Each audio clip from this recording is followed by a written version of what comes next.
All right. Make sure I'm unmuted. Yes. Okay. So thank you for being here. Um, we are going to talk a little bit today we're going to cover chapter 4 and chapter 5. Chapter 4 is kind of covers the um, interviewing process, talks about a little bit about the different types of questions we're going to go over in the interview process, but then also kind of training and what are some expectations from us as a hotel for the training of our associates and how we kind of set that up.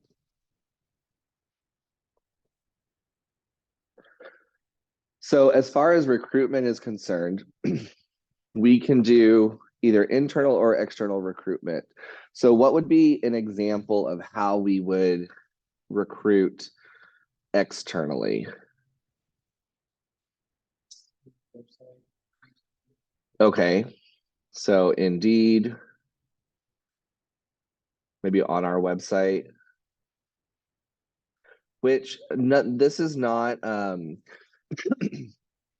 a bad, oh my gosh, hold on. That is not good. Let's go with white. Indeed, Monster, those types of things. Our website. This is not necessarily a dig at Omni, but I was on because I had someone that was a friend of mine who's a massage therapist, and they were looking for work. So I thought, well, let me go to the Makara and see if they're hiring, right? And so I went to the Makara's website. Actually, it was Omni website.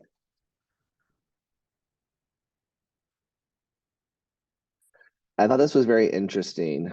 When you scroll down, most websites, most companies are going to have a careers button somewhere on them. That's how you can find what the local or what the open positions are.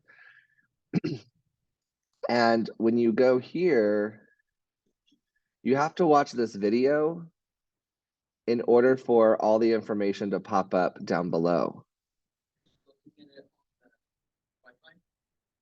No, I was on my computer in my office.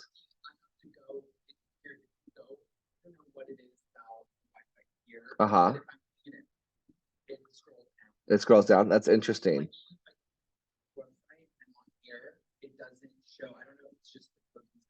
Yeah.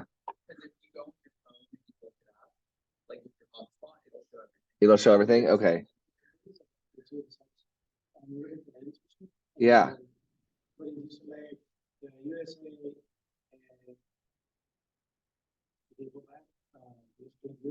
Uh-huh.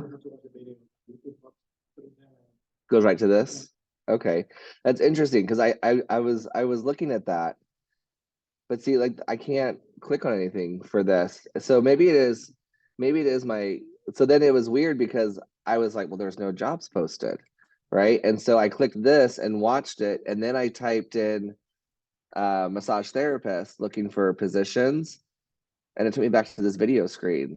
And so I had to watch it, and then I guess at a certain point in the video, it opens up. And so I was thinking, from my perspective, if I was looking for a job, how annoying would that be to have to watch this video 4 or 5 times just to be able to get to the open positions? But I'll try that. I'll try it at home today when I get home and see. Maybe that's a difference. That's interesting to think about how if I'm on a secured network, right, versus doing it. That's interesting. Okay, cool.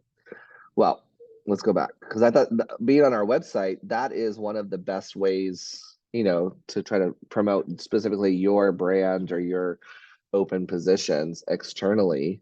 What are some other examples of what ways we can promote our programs or our jobs externally? Yep, job fairs are perfect.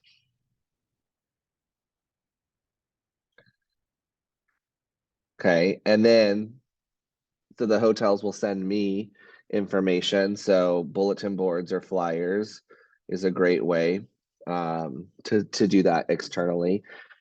What about internally? How do we promote typically internally? Okay, so there's a back of the house information area. There's a bulletin board on the back of the house. We can also post our flyers there. Okay.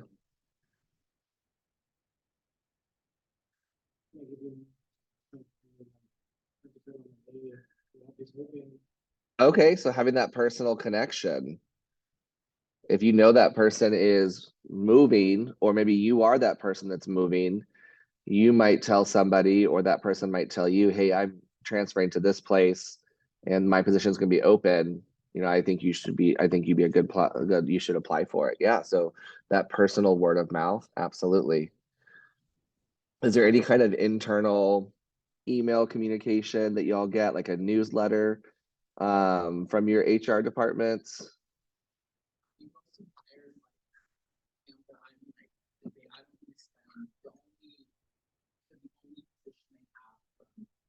From the end, like middle October until January is the barista for me. I don't want to make up it. Like that's just I can't do that. And so I saw so I emailed the HR person and she goes, "Oh, you should look at our male spa position because I don't want to do the spa concierge." Yeah, like, oh, okay, so I would say that's kind of internal where yeah. Absolutely. And so internal is like you're looking at your associates and how can we either move them to different departments or move them up into management level positions. Externally is when we're going to go outside of our company. And so what are some benefits of recruiting internally? If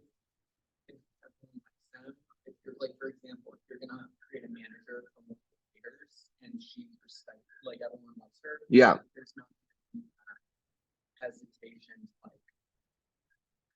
like I don't know. Yeah, I saw what you're saying. So you're basically saying you already know their work ethic and how they work with the team.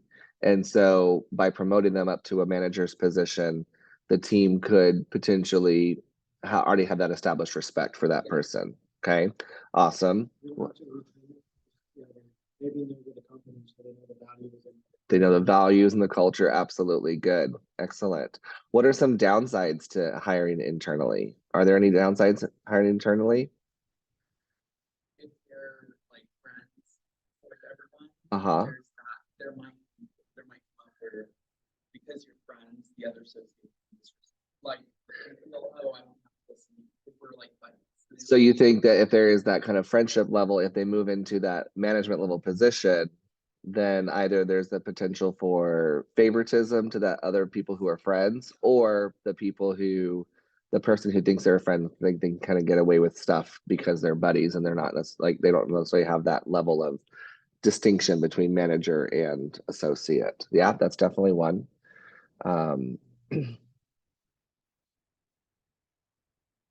Any other downfalls to internal? Maybe they already know the property or how it works, so they might, instead of pushing, just be in the comfort zone. Okay, so maybe they know what they can get away with to maybe just do the bare minimum and not necessarily be like driven to push things forward and succeed. Okay, good. What else? So I think in my practice right about the manager, I cannot stand Sophia. Like she left, thank God. But I will say she had ideas that she learned from Resorts World in Vegas that none of us would have thought about. So like certain yeah. Like she was like, okay, well, a lot of our people are visual, so let's print it out. Versus our previous managers didn't do that, or yeah, selling a certain way. So she brought new ideas to the organization. Yeah, and so that is exactly so. That's like a benefit of hiring externally and a detriment for hiring internally, right? So benefit is that you bring in fresh ideas or you bring in a fresh perspective. How many times you've ever been in a place where you are working and they just always say, well, we've always done it this way, and you want to change something, you're like, oh, we've always done it this way, right? And then that, for me personally, I worked as an event planner and I worked for a small family owned operation. And so when I came in after being there for 3 years, I switched over to focusing only on weddings. And I thought I was gonna, be there for a while, but I got to a point where I just got so much pushback of like, oh, we've always done it this way, we've always done it this way. And I wanted to start changing things, and kind of moving things a little bit forward. And they were hesitant to that change. And so ultimately I ended up deciding to leave because I felt like I wasn't able to express those challenges and express those like ways to kind of move things forward, that they were content just staying the way it always had been. Excuse me. And so, yeah, there are pros and cons, for hiring internally and externally. Externally, some cons: you have to spend a little bit more time training somebody. Um, if you had a position, some one detriment for internal is if you have two people that apply for the same management level position and only one person gets it, then that can cause resentment from that second person. So there are a lot of different things to consider. I think sometimes it's really easy for us on the outside to be like, oh, well, I would do it this way, and maybe not understand why an HR manager does things the way they do. Executive housekeepers should work really closely with the HR department when it comes to setting up the trainings and things like that. So we'll talk about that in just a minute. Now, when we're looking at interviewing, okay, this is information from the hotel's perspective, okay? It's important to know which candidates are coming in, right? Reviewing their resume one more time, making sure you have like the correct candidate, that you have the resume and the information, because you may be interviewing multiple people in one day. You may even be interviewing multiple people in different departments in one day. And so doing the homework and kind of really just taking that time to prepare. What do you think? The second bullet statement says establish an appropriate setting. So what are your thoughts on what would be an appropriate setting for an interview? Quiet, we can have a conversation. Okay, so quiet area where you can have a conversation. Good.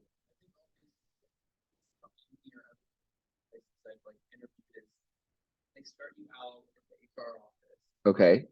gather information, and then the department heads there, or manager that oversees kind of the daily operations, they'll interview you, and like they interview us in the coffee shop or like the quiet part of the line. So you kind of are a little bit more relaxed and they get to know you, I guess. Yeah, absolutely. So that appropriate setting, right? You start off in the HR office. That may seem a little intimidating, right? Maybe put somebody at a little bit who's nervous, maybe just put them on edge a little bit. So I have seen that a lot, where in hotels or when I worked in restaurants, you just go find a booth in the corner, and that where you can sit and have a quiet area where you're not disturbed. There's not a lot of traffic going on. There was one time we had a luncheon at a hotel out by Six Flags, and the HR manager was conducting an interview in the lobby, and I was just walking around because I'd never been to the property. So I was just walking the lobby and checking out the different areas. And she stopped to say hi and kind of give me a hug and just, see. And I thought I was kind of taken back a little bit, because I was thinking, man, she's in an interview right now. Like, and I don't know if it's how far along down the line they are or if they just walked in. But I just thought, if I put myself in that person's shoes, if I'm being interviewed and somebody just like got up just to go say hi to somebody and then came back and sat back down and did the interview. So I thought a couple of things. One, a couple of things came from that kind of that interaction. One was, oftentimes if I'm walking into a networking situation and I'm just arriving at the event and there's people having conversations, not to inject myself in those conversations. I might join the group but not interrupt the flow of the conversation. But then two, I thought about this appropriate setting.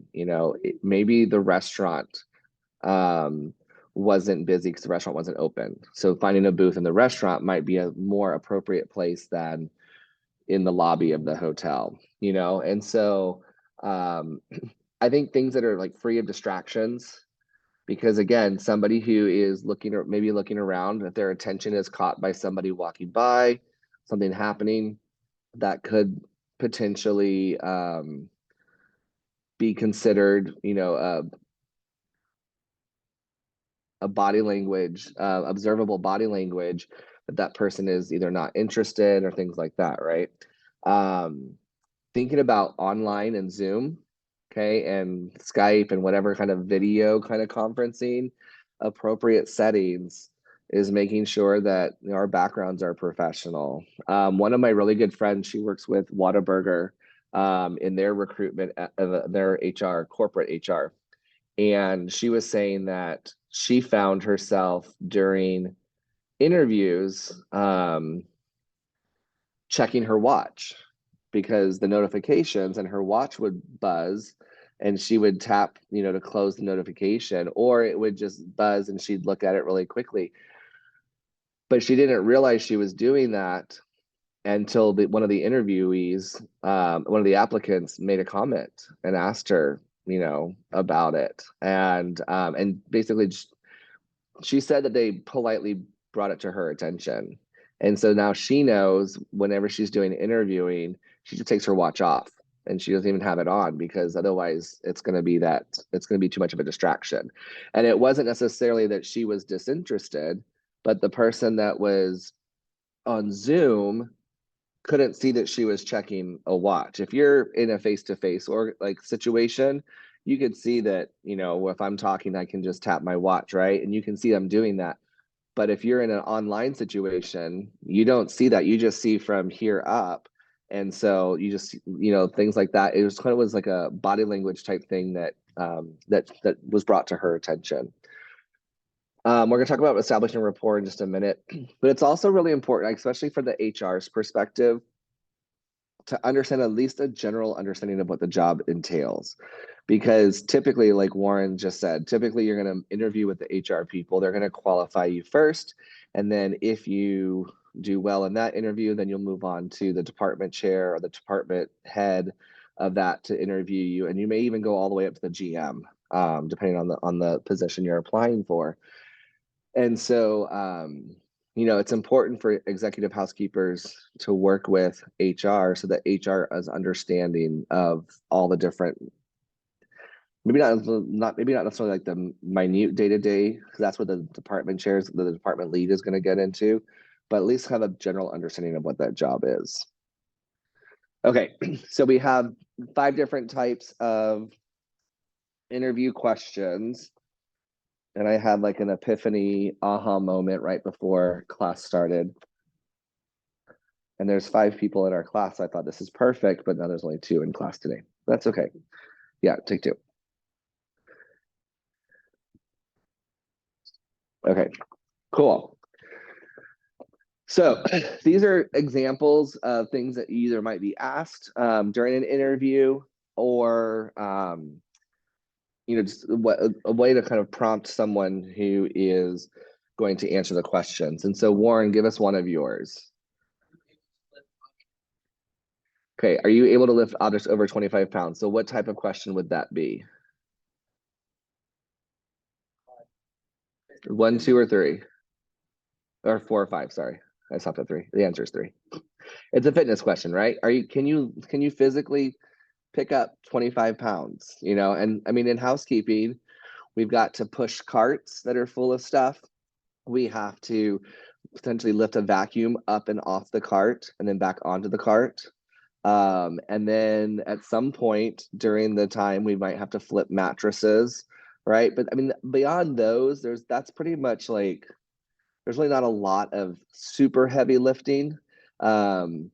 Typically in the room attendant's position, that's going to be the extent of it. The house person, you might be moving boxes, you might be, you know, moving inventory, things like that. And so that might require a little bit more physicality, but that's a good, so fitness questions are things that you're going to be asked in interviews. Okay, give us one of yours, Victor.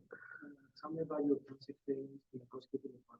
Okay, so tell me about your past experience in the housekeeping department. What do you think? 1, 2, 3, 4, or 5? Let's read it one more time. Tell me about your past experience in housekeeping. Okay, your past experience.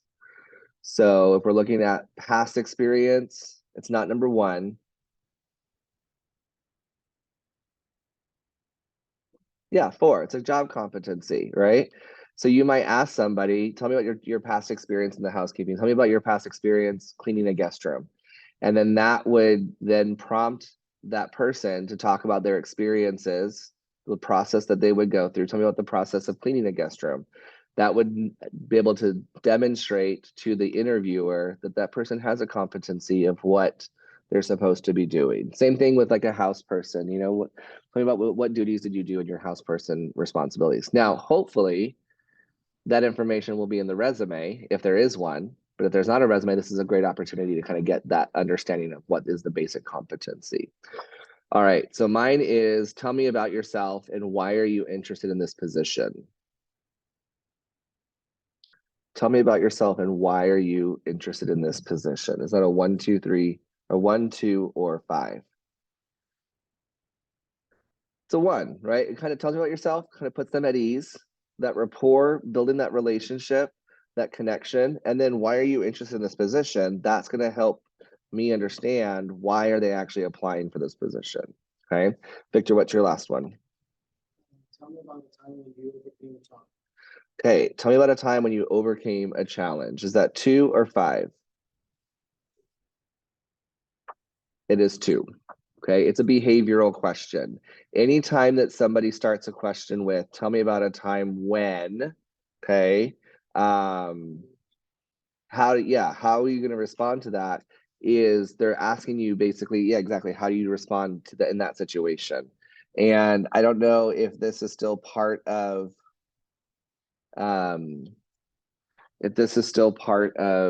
professionalism class or not, because I haven't taught it in a long time. But we have the STAR method. Are you all familiar with the STAR method of answering behavioral questions? Okay, perfect. So situation, talk about the situation, the task, what task was at hand, the action that you took, and then the results. And the key one is the results. That's what they're really asking for. Well, they're asking to kind of see how you handle yourself in certain situations. Tell me about a time when you experienced stress in the job. Okay. Every day. Yes, exactly. You know, and so they're asking for that specific, the situation and the task just kind of helps set up the actions that you took, and then the end results is really what they're looking for, because that can really help identify if someone's going to fit in with the culture of the company and based on how they react in certain situations. So tell me about a time when is a good starting to understand, okay, this is going to be a behavioral question. So I'm going to answer it with this STAR. And the really cool benefit is that you can think about some generally common scenarios and kind of have them in your mind, fresh in your mind. So the last one, any questions for me? Okay, fittingly, that's the number 5, the closing questions. All right. This is something I found as I was preparing for this this chapter. It's something I found online about building rapport, and I think this is really important because oftentimes when we are the situation, you know, we go through phases, and you're probably going to get to a point in your career where you're not really going to be interviewing for a lot of positions. You have either reached a level where if a position opens, you may just laterally move into that, or just move into that, like transfer into that position because somebody said, oh, Warren, you worked with me at the front desk and I'm moving to this new property. I need a front desk supervisor. I'd love for you to come work with me. Can you apply? Right. And so sometimes that happens in that way. But I think sometimes it's important to remember what it's like to be the applicant and understand what we do as an interviewer can help that person be successful, because they may be nervous. They may be uneasy. It may be their first job ever. It may be that they are it's a new job for them, and they're just nervous about that uncertainty about, I've always done food and beverage, but now I'm going to go into the rooms division, you know. And so I like this S connect, staying present in the moment, having open body language. What's an example of closed body language? Having your arms crossed, absolutely. Okay. Observe nonverbal cues. And this is so observing of the interviewer. This is my same friend Nikki that works for Whataburger.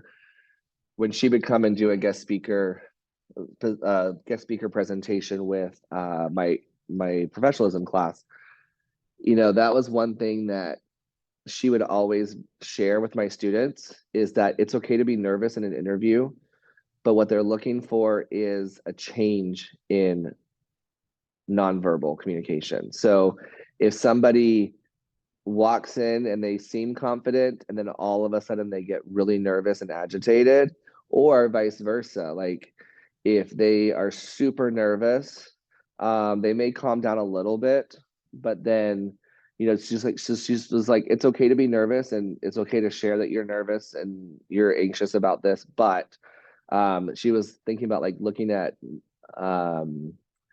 just observing their nonverbal communication about how they're acting. And if there's a drastic change in that, then that was also kind of something that she would take into consideration when she was evaluating how the interview went. Notice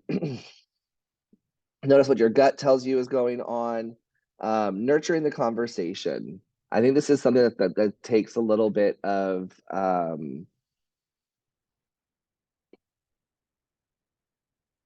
empathy, I think, empathy and compassion.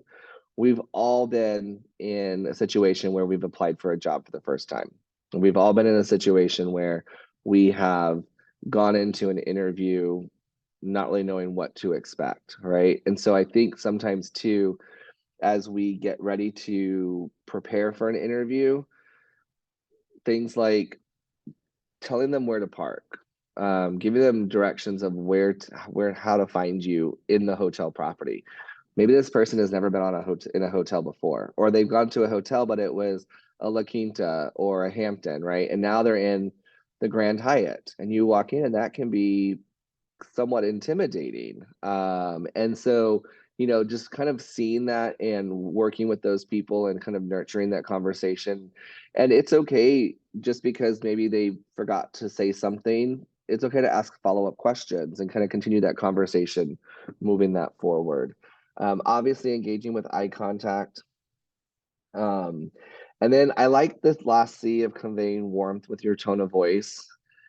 And have any of you ever worked with somebody that just has like a really just a really gruff tone of voice, and they just always sound angry no matter what they're saying?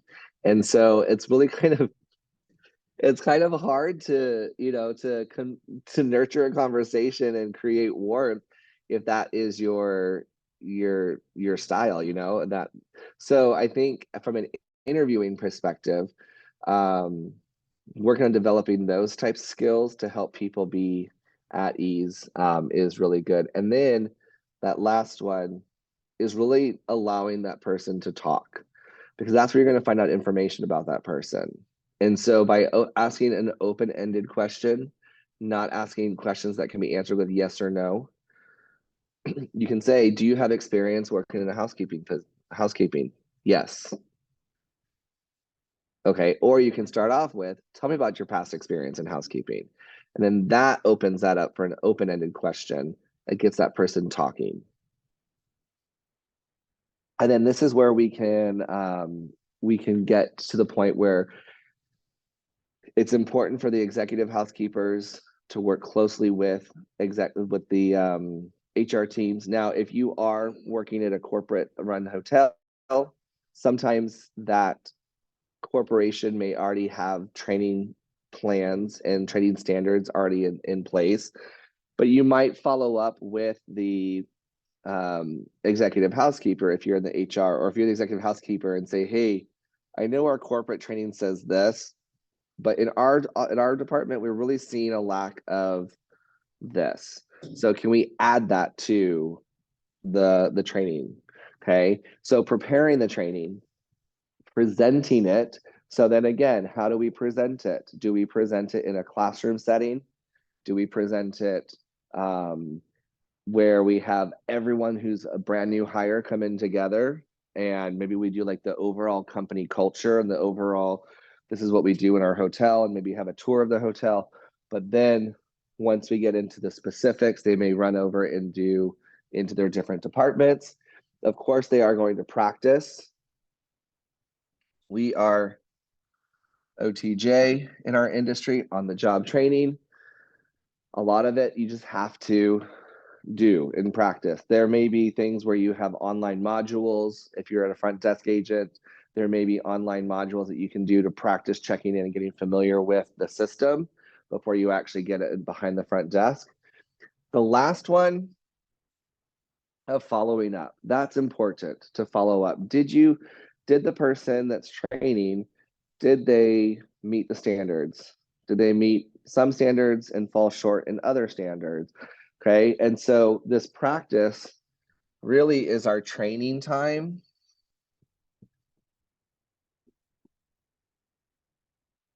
The follow-up, we kind of move beyond training. And what is it called when you're actually training, but it's after they've been on the job for a while? What is that called? So they do like a performance review. Yeah, absolutely. So let's say they get to their 90-day performance review and they're still lacking in some areas. We don't necessarily call that training at that point because they've been on the job, they've been working there for a while. So at that point, coaching. Sorry, let's do this.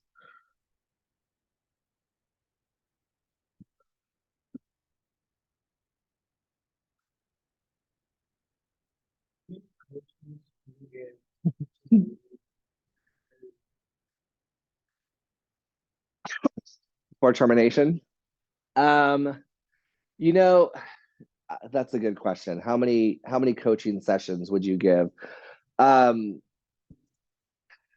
don't know the answer to that. I mean, at some point, productivity has to increase. From a housekeeping's perspective, productivity is measured in how quickly you clean the room and how many mistakes that you do or do not make. And so, going back in coaching, I think it would determine on like the level of the severity of the mistakes. I think that's why we have that 90-day period. So during that 90-day period, maybe we trained for 2 weeks, maybe 3 weeks of training. So that's what, 21 days. So now you've got about 70 days to really, like 2 months to really kind of see if they're going to work out, and if they're going to take advantage of all that coaching. And so I think it would be hard to put just like a finite number on it, because, and I guess maybe this is where my empathy and my compassion comes into play, because I am of the mindset that anyone can be successful. And so I know, I know it's my good nature. No, I do. I believe that anyone can be successful. And so what if it's like that one more time that it's going to take, and then they're going to be a rock star. But I'm always thinking like, well, it was just one more time. So it's easy for me to say because I'm not in a position where that person is costing a company money, right? If they're not performing to the standard, then they're costing money. And so I think that's at the point that you would have to kind of think about, and just realize that, and with between HR and any position in the hotel, the biggest thing is documentation. Okay. So to be able to have a documentation and be able to justify and say, this is what we've done. We've not seen the standards met. And so we just need to let you go.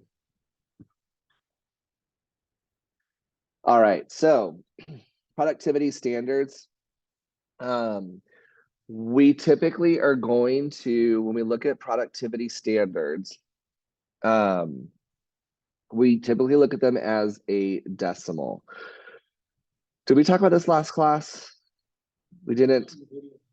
Okay. So with the productivity standard, okay, if they are looking for, let's say our rooms, for example, okay, we have an 8-hour shift. And if we're talking about a stayover, so somebody who is just not checking out, they're just staying over for the night, okay?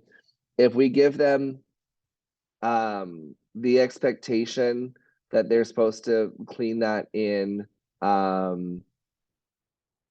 15 minutes, okay? So 15 minutes is, they should be able to do 32 rooms in a day. So when we do that 32 rooms, get my calculator up. That's 4 rooms per hour. Okay, and so that's basically a 0.25, the productivity standard. Okay, so because that's a quarter of an hour. And so typically we want to look and see what is our productivity standard for that room, and then how many rooms we have occupied. So let's take a look. Let me erase this.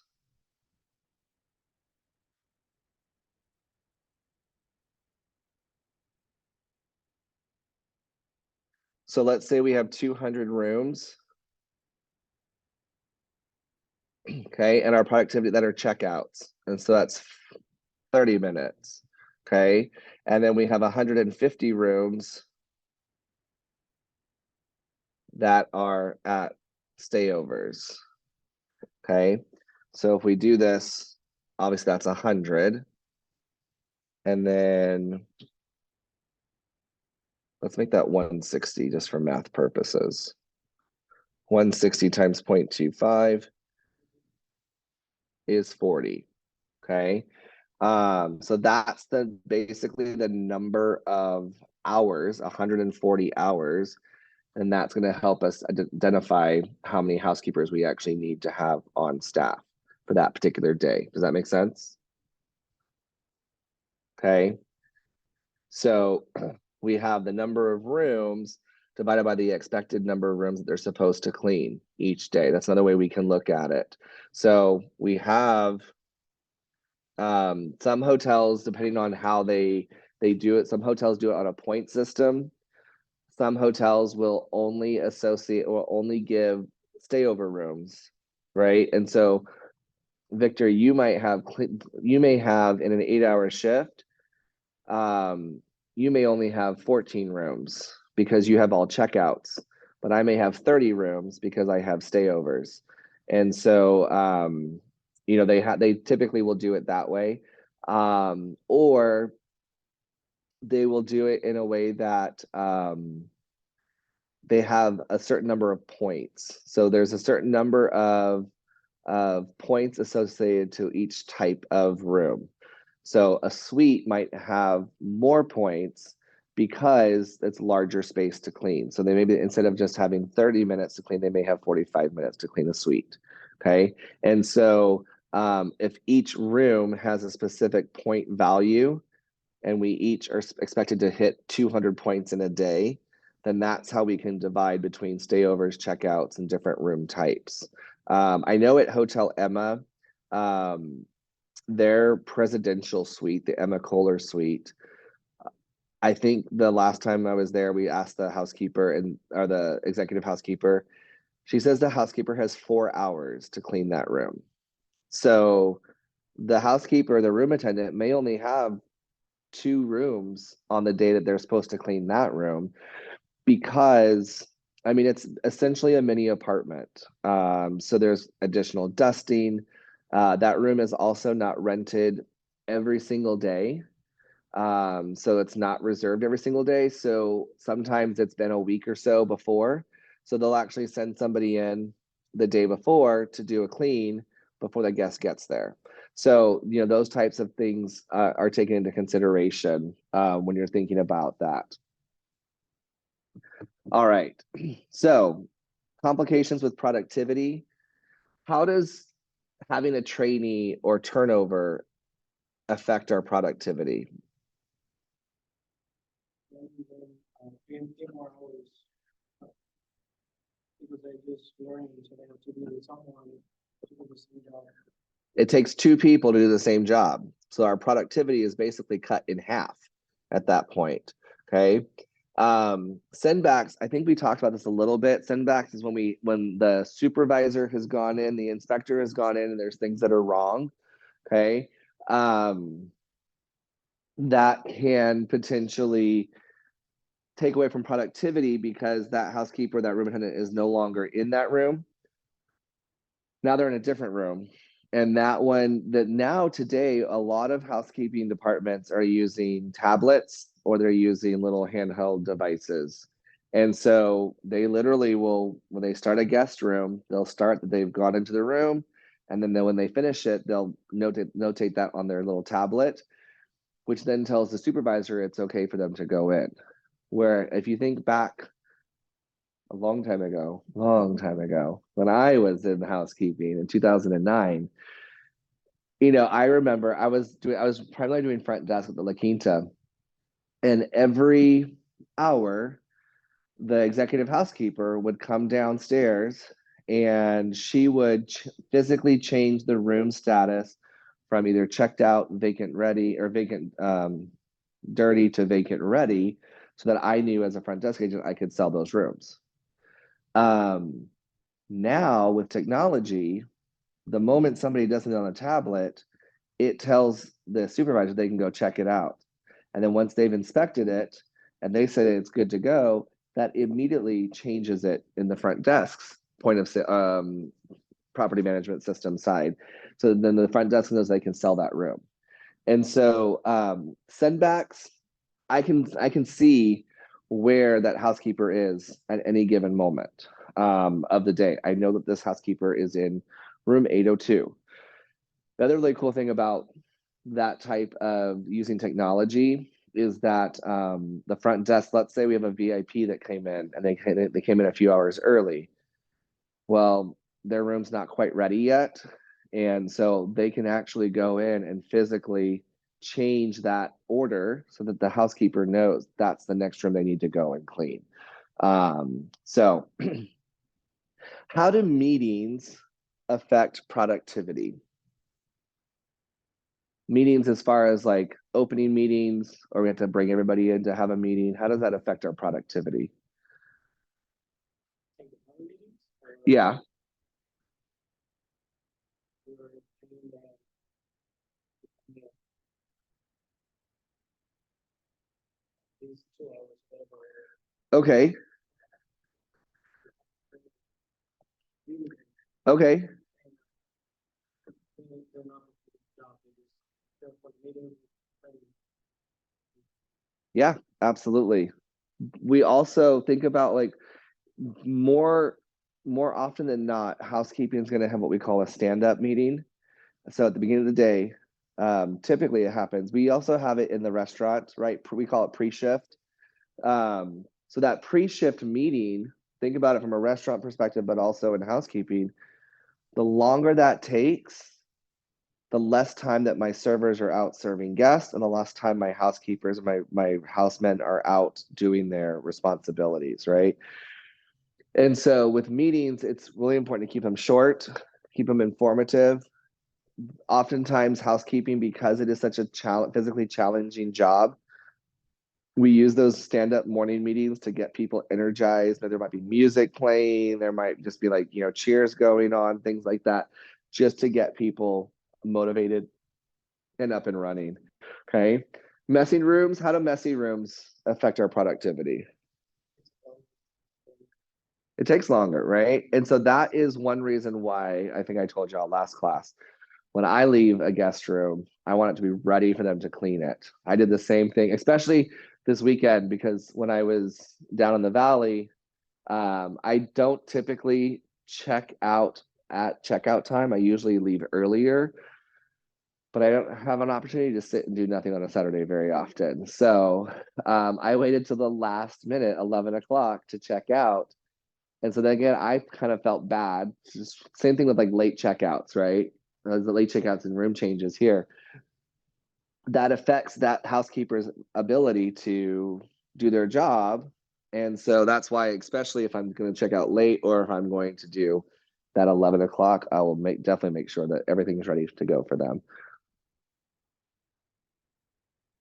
So if we know, excuse me, give me 1 second.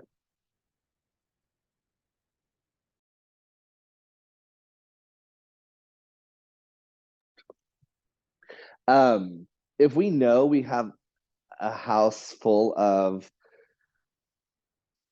a cheer group or high school age kids, if you've got 4 high school kids in one double, and they each have to have their own pizza, they each have to have their own beverages, and they can't share anything. And so there's just a large amount of trash. If that's the case, then when it comes to staffing, we may maybe staff an extra house person to go in and just help collect garbage. And so that's something that's really important. And then also late checkouts and room changes. Something else that I also kind of work with a couple of different, when I go for a conference, I always try to encourage my colleagues if I'm going for a conference. Let's say our checkout time's 11 and we've got meetings that go until 12, or we have meetings that go right up until 11. I always try to encourage my colleagues to just go ahead and get their stuff out, either put it in their car or have it held at the front desk, because then when we're in our meetings from 8 to 11, there's no reason why housekeeping can't get into our room and clean it when literally all that's in there is just our luggage, and we're just using it to hold the luggage. So I think that's something that we can, as salespeople, if we know we're working with a group of high school kids, work with that meeting planner or the point of contact and just say, hey, can you just, we're gonna open up a banquet room, and we're gonna have all of your student stuff in this banquet room. And then that helps housekeeping out. I think that's a great way to kind of improve that productivity. And then the last thing is showrooms. Okay. So showrooms, what is a showroom?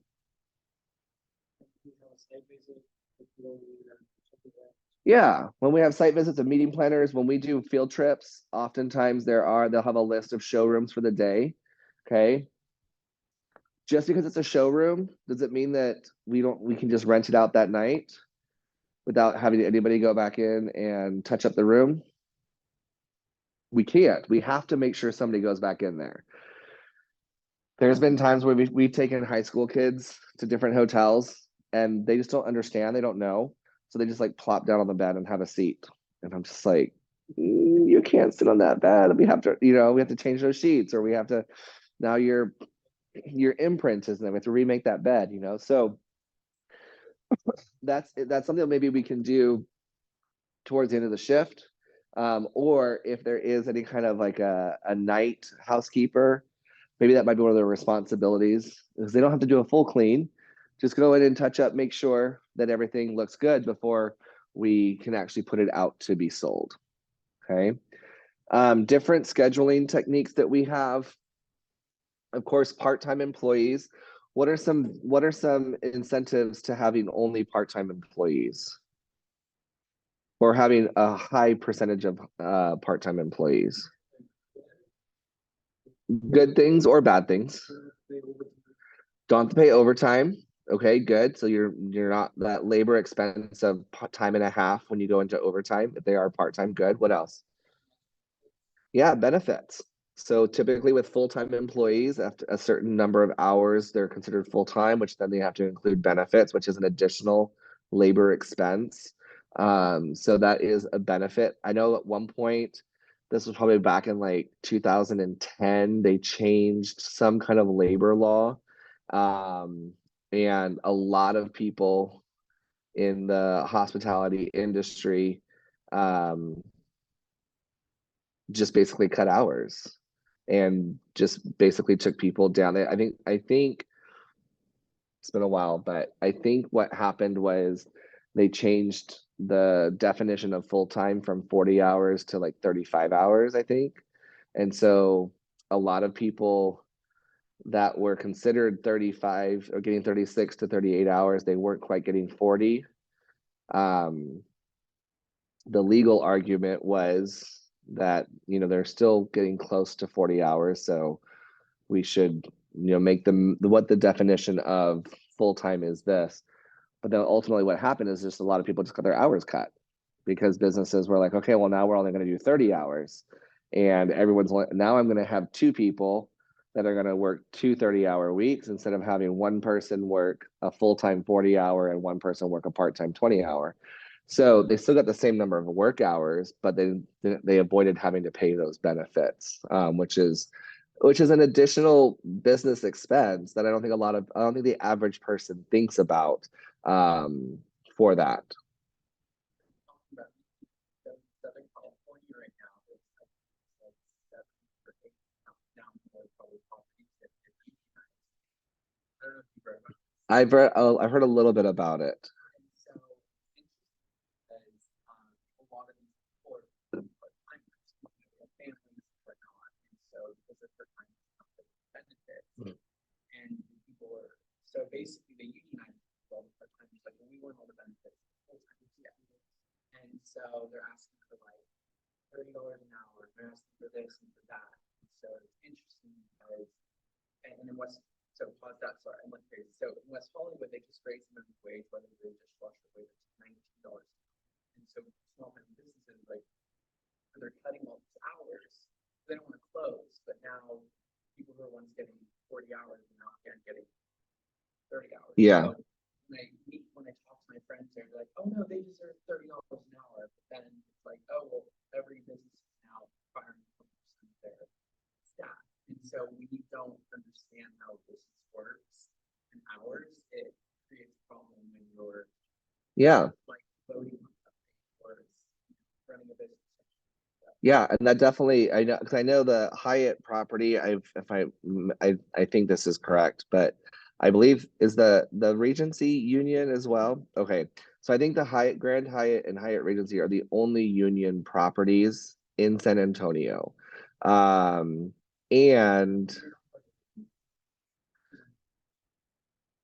oh, that's interesting. I thought everyone that was working there had to be part of the union. No? You have the choice, you can be part of the union or not. Okay. Yeah, so explain a little bit because I was always under the impression.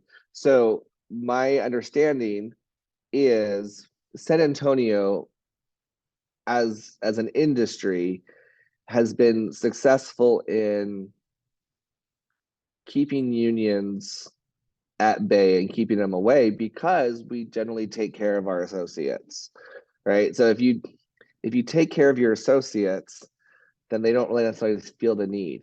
But I remember that this was a pretty big controversy when the Grand Hyatt was built. I think part of the agreement was that unions were able to be a part of the Grand Hyatt, and I think that was a way for unions to kind of get their foot in the door, and I think what they anticipated was they do it in one hotel and it's just going to spread. Well, the Grand Hyatt's how old now?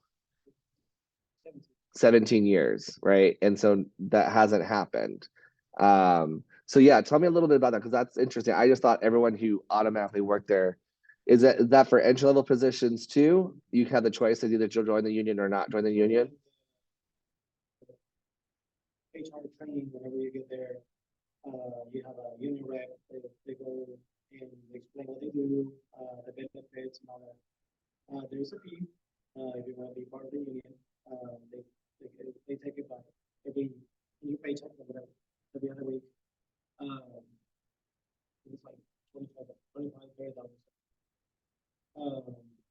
But you decide if you want to be part of the union or not.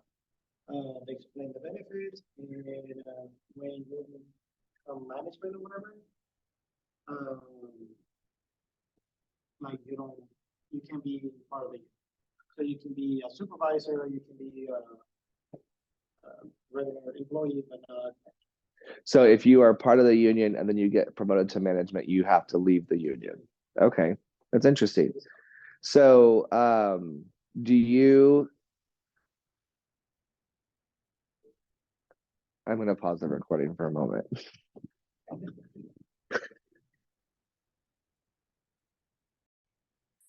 Well, that was a very interesting conversation about unions. I learned a lot. So the just different alternative scheduling techniques. We talked about part-time employees, flexible work hours, I think is important. I just yesterday jumped on a Zoom call with Texas A&M University San Antonio, and the master's level marketing course that I met Dr. Ford. She's the professor. I met her at an alumni event and worked with her a year or so ago, where her marketing class did a special project to kind of help me determine ways that I can better market hospitality and hotel management programs. So we're doing the same thing now with the San Antonio Hotel Lodging Association. And it was interesting because one person brought up in the phone call or the Zoom call yesterday, one of the students brought up the fact that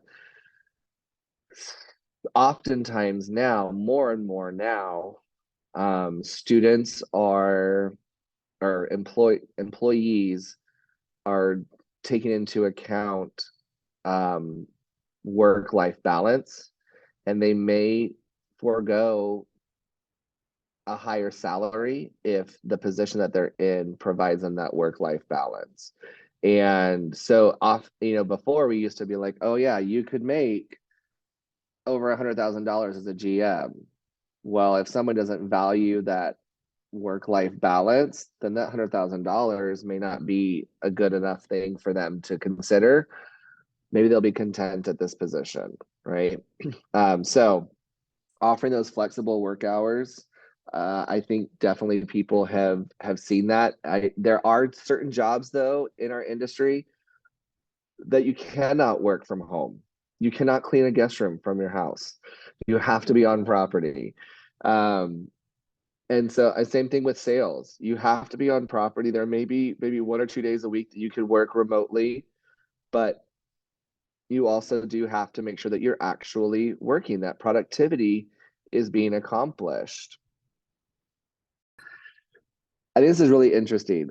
I was listening to a podcast, I think it was last week, and they said that, yeah, it was the CEO of Zoom said that his employees now have to come back to work 2 to 3 days a week. They can no longer work 100% remote, which he says it's not efficient. And I'm like, that's really ironic that the CEO of the company that is designed to connect people remotely is saying that it's not efficient and it's deteriorating the team mentality.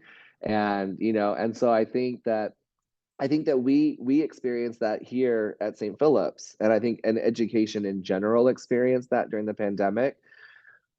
We had a great loss of enrollment during the pandemic, and I don't think it was because people didn't want to come to school, it's they didn't want to come to school remotely.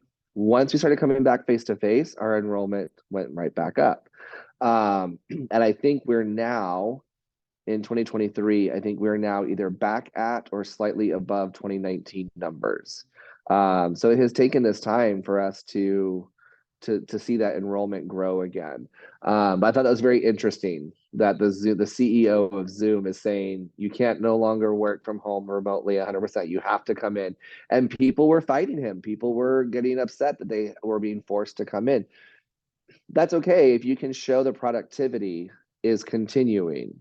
And I think that's something that's really important to consider. And I think that's also the other thing that people, I don't want to generalize, but it's really hard not to generalize when you have people that are working remote from home and abusing it. And the work is not getting done. The company is still paying your work hours. And so it's important when you have those kind of flexible working arrangements that it's really important that that stuff get done, is tracking that productivity and making sure that that productivity level that is expected is still happening.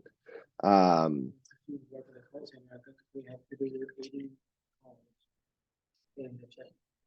So you're meeting that role, but either you work for the office or at home, then that's 80 hours. Gotcha. Compressed work schedules. Anybody remember what that means?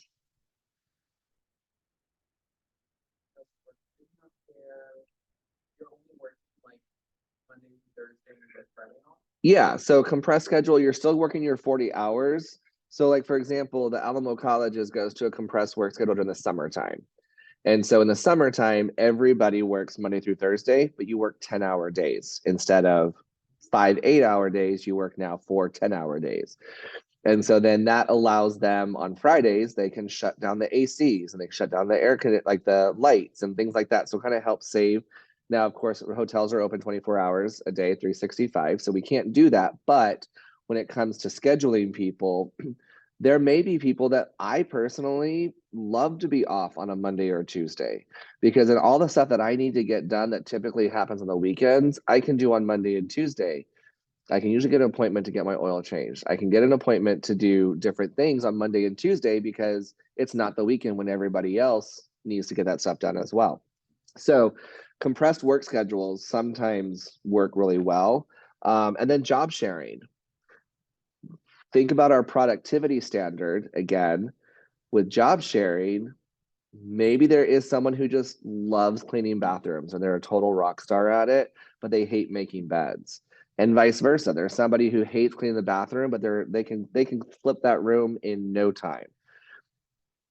If now they're expected individually to clean 8 or 16 rooms in one day, then they should be able to do 32 rooms in one day. If all they're doing is the bathroom and all this person's doing is making the beds, doing job share, if you can get that to where that now instead of taking 30 minutes to clean that room, it takes 15, but it takes 2 people to clean it, that's now 30 minutes of productivity, but you're still getting that one room cleaned. And so there are some good opportunities, especially if people work really well together, and they're getting that job done, then that's a great opportunity. You get to think about it though, if one person calls in sick, then half that team is not there, and maybe the person that you're scheduling that person with, they don't really work too well. So there's a lot of different considerations to take into things to take into consideration with that. But these are just different ways, because traditionally, especially at the front desk, our traditional shifts are the 7 a.m. to 3 p.m., 3 p.m. to 11 p.m., and then 11 p.m. to 7 a.m. Okay. And so those are the traditional shifts, but we can work with that to make sure that there's somebody always covered. Traditionally with housekeeping, comes in at 9 o'clock, and if like 9 to 5. And so if we do that 9 to 5, but we also have, let's say we know, for example, coming up in December is Rock and Roll half marathon, right? So we know that happens on Sunday. We might have a lot of people requesting late checkouts, and or our associates may not even be able to get to our property because the roads are closed off because of the route.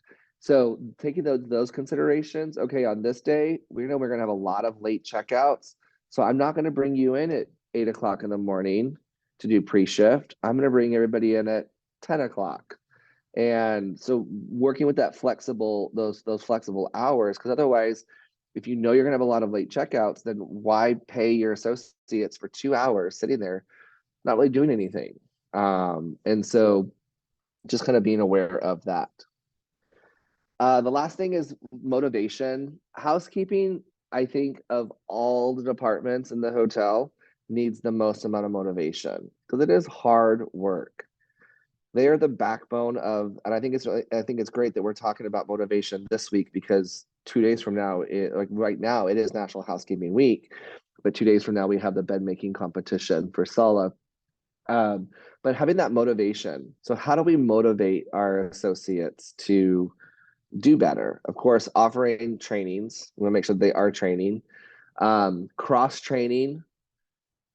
So we might say, okay, maybe you're not going to be a room attendant every day this week. Maybe you can come in and be a room attendant 3 days, but then I'm going to put you on as a supervisor 2 days so that you can, or an inspector 2 days. Or maybe I'm going to put you in laundry for 2 days and a room attendant for 3 or whatever, right? So cross training allows them to kind of break up that monotony. I think you do have to be careful though, because sometimes it's really easy to project what we think onto somebody else. Somebody may be completely content being a room attendant 5 days a week and doing their rooms, right? Because I know when I was growing up, when I was younger, I was a pool cleaning technician for a company. And primarily was a summer job, but then it went into the fall and winter and spring at some points. But it was great satisfaction to walk in, see a nasty pool, and then an hour to an hour and a half later, see it perfectly clean and sparkling, and knowing that I accomplished that in an hour. So there are some people that take that pride in taking a dirty guest room and changing it into getting it ready for the next guest. And so sometimes you might think, oh, this person might want some change. Well, let's talk and have that conversation with them rather than just saying we should do this. Have that conversation with them, maybe perfectly content, and that motivation, what things can we do in order to help those people stay motivated? Go ahead.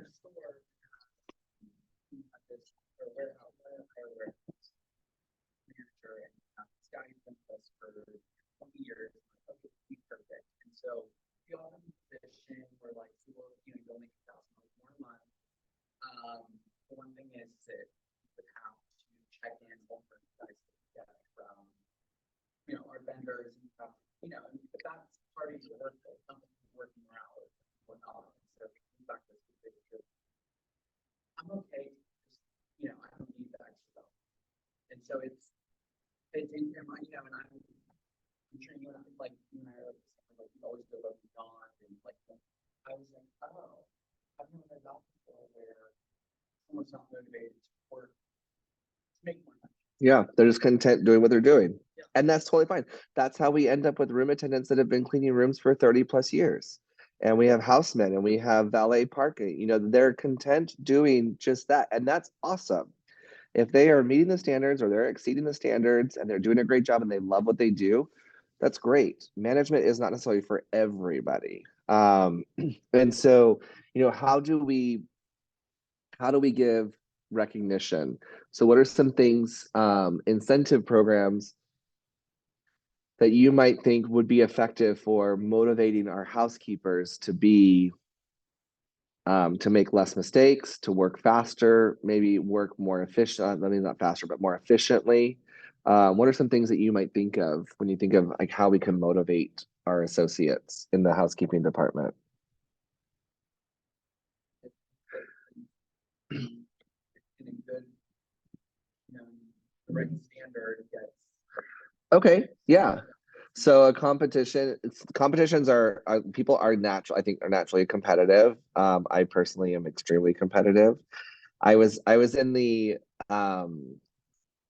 celebrity round of the bed making competition one year, and they've never asked me ever since because I didn't realize that it's the celebrity, which is traditionally the general managers. The celebrity round of bed making competition is there for the general managers to intentionally make bad beds to make their associates feel great about what they can do, right? And so I didn't quite get the memo. And so I made the bed super fast and was super competitive. And so I missed the memo of like we're supposed to make it look. We know the general managers can make a bed, but we're supposed to make it look like it's hard work. And so that it makes the housekeepers feel better about the work that they've accomplished. And so, so yeah, but so doing competitions, maybe, Giving them like less rooms, like one day, like, if they win, hey, I'm not gonna give you 20 rooms today, I'm gonna give you 15. okay, yeah, and they still get paid for they still get paid for that, but they only they only have to do 15 rooms. Okay, I've never heard that before. That's awesome. So encourages, you have to figure out what that stipulation is. Maybe it's You give like some, if they guess mention the name, like, hey, link the name of my room, and it was like super awesome, or whatever. yeah, if guests mention their names in their reviews, that's a great way. It's that has led to now, I don't know if you, I haven't really seen this since the pandemic, but prior to the pandemic, because during the pandemic, they basically took out almost everything out of the guest rooms that a guest could touch. So I haven't really seen this come back. Maybe y'all have done this at the Grand Hyatt, I'm not sure, but prior to the pandemic, there would always be like a little card in there that was signed by the housekeeper, had their name. And that was a great way to know who was cleaning your room so that you could leave a review. And so, yeah, names that are mentioned in the reviews, maybe the number of if you have a perfect day of no callbacks and no sendbacks, then maybe you get 5 raffle tickets. If you have 1 to 3 sendbacks, and you get 3 raffle tickets, whatever, and then at the end of the week or at the end of the whatever period, then you do a raffle drawing. So yeah, those incentive programs are really good. All right, that was chapter 4. Holy cow, that was well, I guess we started at 11, so a little after 11. Okay, do y'all need a break? Okay.